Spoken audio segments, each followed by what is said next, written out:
that happiness is something that comes only from within. You can't be happy tomorrow or yesterday. You can only be happy in the present moment. This whole illusion of pursuing happiness is actually creating the problems. It's convinced us that happiness is something to be pursued, which means by definition it's not what I have now. And so we spend our lives pursuing happiness and never finding it. We become like the dog chasing its own tail. And so the only way into happiness is inside. And yet, as the mind kicks in its patterns, in its yesterday and tomorrow, in its last year and next year, in its my childhood and oh my God, my future, it pulls us out of it.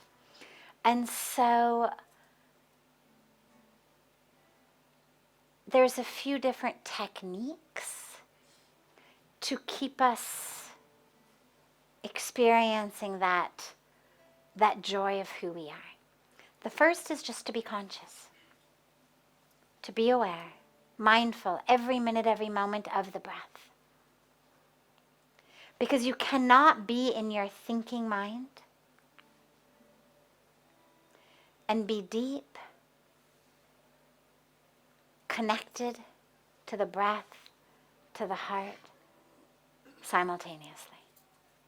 And so if you can unhook your attention and your awareness from the spiraling of the mind, the dramas of the mind, the expectations and frustrations, why did this one say this, why didn't you do this, what about you, rather than that.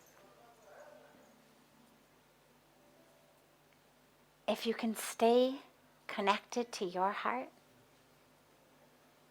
stay connected to your breath, and ask yourself, in this moment, right here, right now,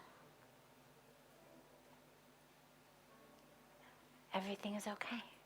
But then the habits come in, the patterns come in. We go back onto autopilot, back into those grooves we've created of stress, of jealousy, of victims, of whatever our story may be, our thing may be. We get provoked, someone says something, someone does something, we've got an expectation, they don't fulfill it, we lose ourselves.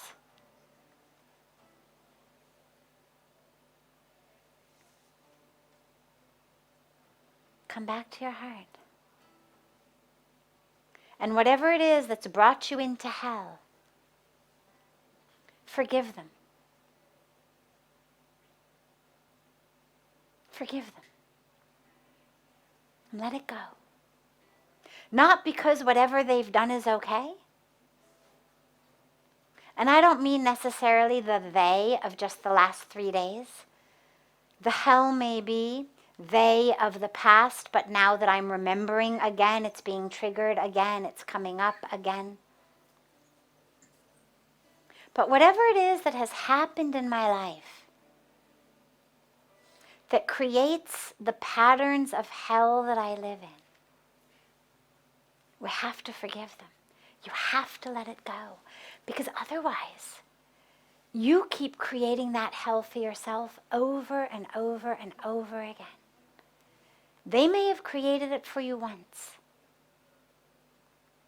but now you keep creating it consciously, voluntarily.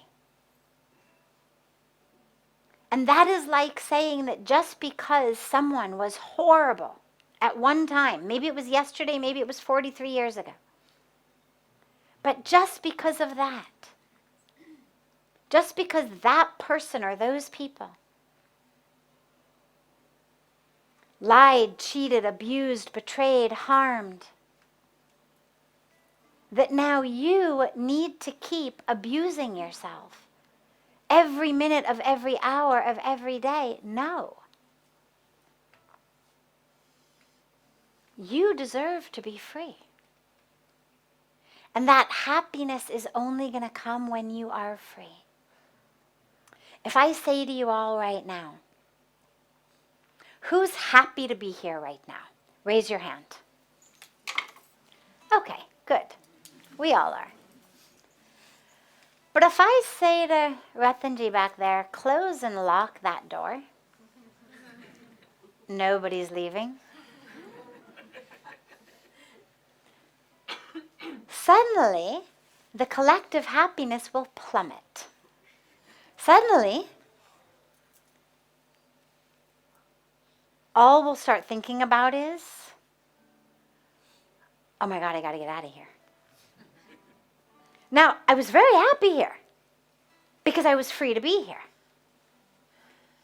But same place, same situation, if I simply lock the door and lock you in and announce nobody's leaving, that is enough to turn heaven to hell. Beautiful experience to hellish experience. Simply the deprivation of freedom. And so you cannot be happy if you are not free.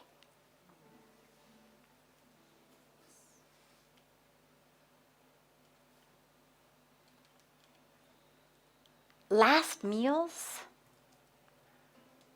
for people on death row, right? You know, I mean, they always give them this last meal to eat whatever they want. And I've always wondered, does that really taste good? I mean, really? Knowing that they're locked up, they've been locked up in many cases for decades, knowing that within 10, 12 hours they're going to be killed. Seriously, does pizza taste good? Seriously, is the brain actually giving any kind of joy of any kind of meaningful level? I don't think so. I've never read or heard of any prisoner saying, wow, that was great.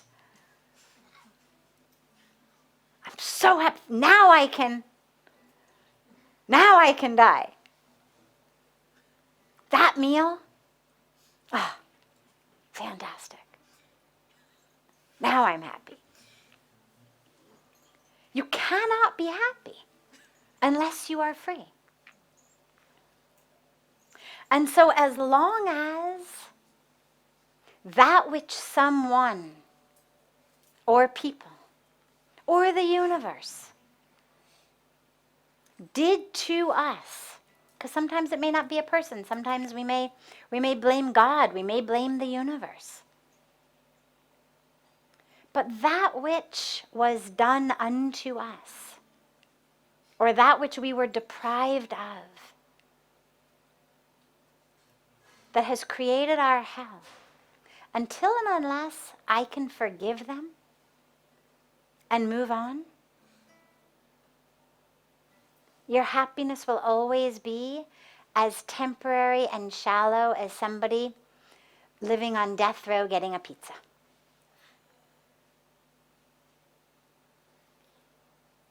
You have to allow yourself freedom. Doesn't matter who they are. Doesn't matter what happened. Doesn't matter what they did, you did. And we grab hold of something in our lives and hold on to it with this death grip, we stagnate. And it creates dis-ease. Sometimes literally physical diseases, if not just emotionally, mentally, a state of dis-ease. So we have to let it go. You cannot rewind the past, whatever it is. And again, remember, that doesn't mean it's okay. But the beautiful thing is, we're not the karmic police. God is not relying on us to hold a grudge so that someone gets their due. Whatever people do, they'll get the karmic result of that. We don't need to hold on to it to remind God, remember, they're due for something. This guy did this to me. We don't need to hold on.